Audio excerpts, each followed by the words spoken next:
Angelica never imagined her new life would begin with a plane crash. Fresh from a painful divorce and used to a life of luxury, the wealthy woman finds herself stranded on a deserted island with 3 men.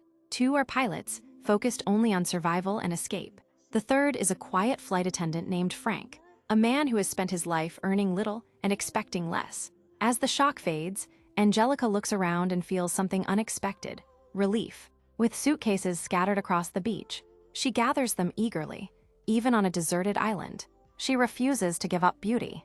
Skincare, dresses, carefully styled hair.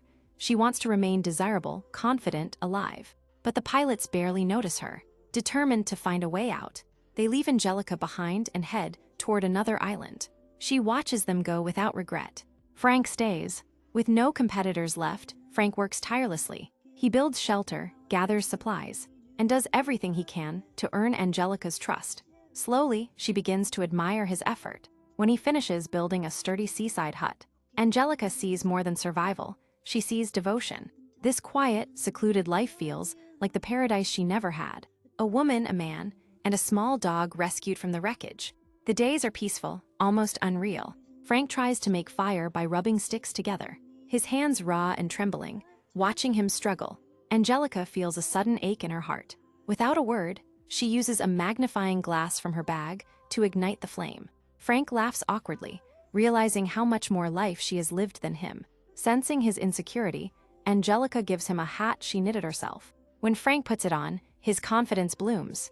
That night, a violent storm forces them into the hut. By morning, the island feels reborn. Angelica looks refreshed, almost younger, while Frank lies exhausted, unable to rise. She goes to make breakfast, only to discover all their stored food is gone. Hunger drives them into the jungle. Fear follows, just as panic sets in.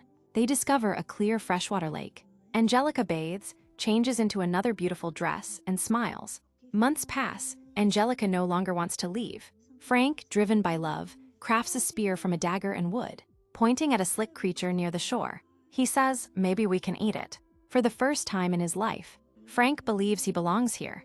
Title: 6 days, 7 nights.